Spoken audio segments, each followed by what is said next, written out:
Assalamualaikum warahmatullahi wabarakatuh. Alhamdulillah wassalatu wassalamu ala Rasulillah Muhammadin ibnil Abdillah wa ala alihi wa sahbihi wa man tabi'ahum bi ihsanin ila yaumil qiyamah. Saudaraku, sahabatku rahimani wa rahimakumullah. Pada episode kali ini saya akan melanjutkan tentang makna mujahadah, atau lebih mudahnya kita pahami mujahadatun nafsi atau kontrol diri.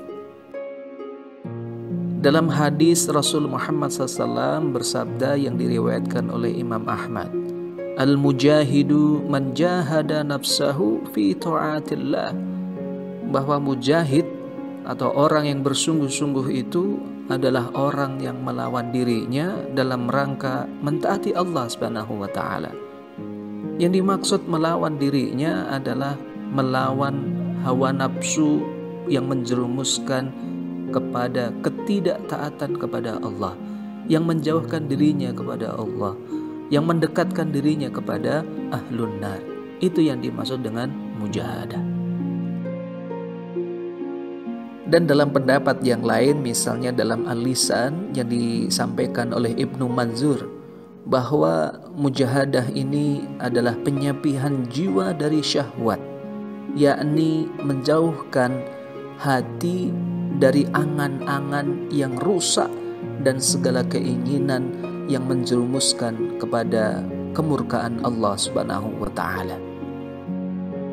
Sahabatku rahimakumullah, sedangkan yang dimaksud dengan an-nafs dalam bahasa Arab adalah ruh kita, jiwa kita, hakikat diri kita. Lantas, apa itu mujahadatun nafsi? Mujahadatun nafsi atau kontrol diri, yakni memerangi jiwa yang menyuruh kepada kejelekan, yakni dengan membawanya kepada sesuatu yang ditetapkan oleh syariat. Pendek kata, mujahadatun nafsi, kesungguhan kita untuk mengarahkan keinginan kita kepada ridho Allah yang diridhai oleh Allah sesuai dengan syariat tuntunan agama kita yang mulia ini. Misalnya saja pendapat yang disampaikan oleh Al-Munawi. Apa itu mujahadatun nafsi? Beliau menyampaikan bahwa membawa jiwa kepada kesulitan fisik dan menyelisihi hawa nafsu. Coba kita tengok misalnya orang yang bersungguh-sungguh memerangi hawa nafsu, misalnya makan terus gitu kan, maka dia melawannya dengan cara misalnya menahan hawa nafsu makannya itu dengan berpuasa. Secara fisik sangat lemah, tetapi itu dia lakukan dalam rangka memerangi hawa nafsu makan secara terus-menerus, yakni dengan berpuasa, yang itu sangat dicintai oleh Allah Subhanahu wa taala. Ataupun perihal hal yang lain yang itu sungguh menjadikan kita menyelisih hawa nafsu yang menjerumuskan pada dirinya kepada arah yang tidak disukai oleh Allah, kepada jalan yang diridhoi dan dicintai oleh Allah Subhanahu wa taala.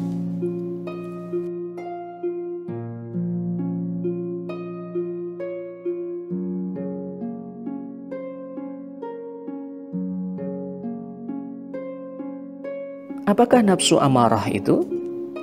Nafsu amarah adalah nafsu yang ruh, yakni kalbu kita, hati kita, keinginan kita, tekad kita, akal kita dikendalikan oleh nafsu atau hawa nafsu kita yang berupa syahwat, kecenderungan, khayalan, keinginan yang itu lebih banyak mengingkari syariat agama kita.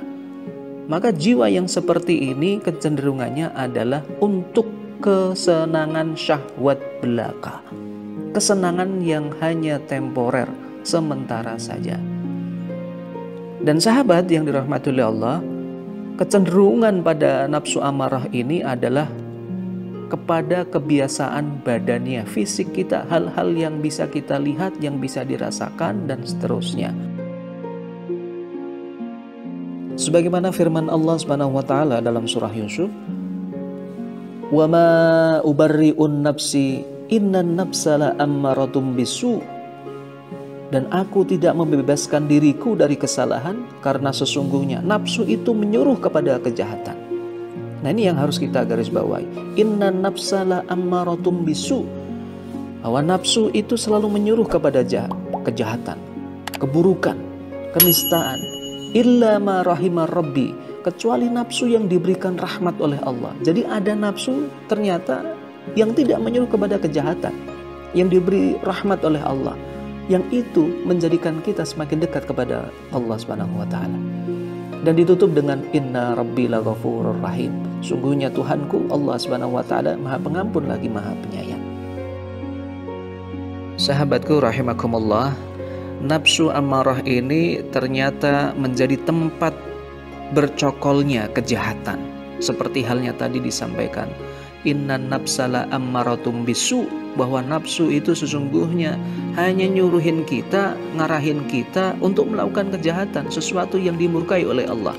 Dan itu ada pada nafsu amarah, menjadikan sumber kenistaan, akhlak kita semakin tercela, dan tentu saja semakin jauh dari ridha Allah Subhanahu wa taala. Nauzubillahi min zalik.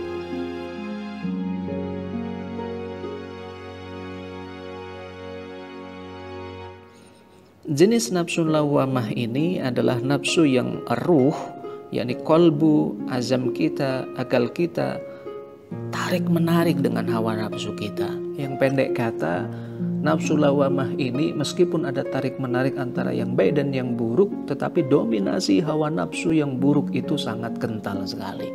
Dan kita juga berlindung dari jenis nafsu ini. Nauzubillahi min dzalik. Kita pun sudah diingatkan oleh Allah Subhanahu wa taala dalam firman-Nya dalam surat Al-Qiyamah tentang bahayanya nafsu ini. Wala uqsimu bin nafsil lawwamah, dan aku bersumpah dengan jiwa yang amat menyesali dirinya sendiri.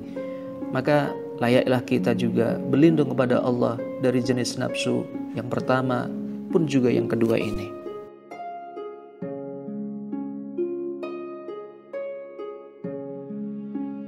Jenis nafsu yang ketiga yakni nafsu mutmainnah. Jenis nafsu ini selalu disinari dengan cahaya ilahi, cahaya hati kita dengan kesempurnaan ridho Allah Subhanahu wa taala. Jadi jenis nafsu ini, keinginan ini menunjukkan kita kepada sifat yang mulia, yang selalu berada dalam jalan keridhaan dan ketaatan Allah Subhanahu wa taala. Maka kita pun berazam agar kita bisa mendominasi nafsu kita dengan jenis nafsu kita yang ketiga, yakni nafsu mutmainnah. Nafsu mutmainnah adalah jenis nafsu yang mampu mengendalikan hawa, yakni berupa syahwat, kecenderungan kita, khayalan kita, keinginan kita kepada sesuatu yang diridhai oleh Allah. Kebanyakan ini adalah selalu ingat kepada Allah, selalu ada dalam jalan ketaatan pada Allah Subhanahu wa taala.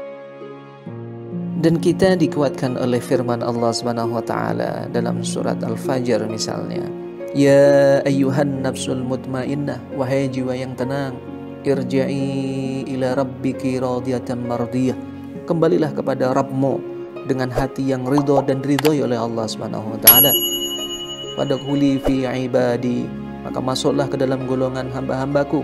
Wadkhuli jannati, dan masuklah ke dalam surgaku.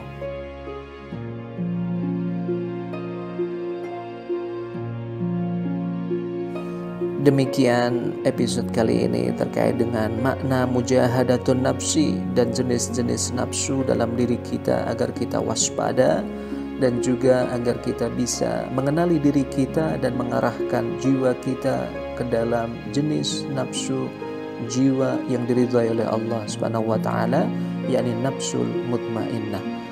Barakallahu li wa lakum fil Qur'anil azim. Terima kasih atas atensinya. Assalamualaikum warahmatullahi wabarakatuh.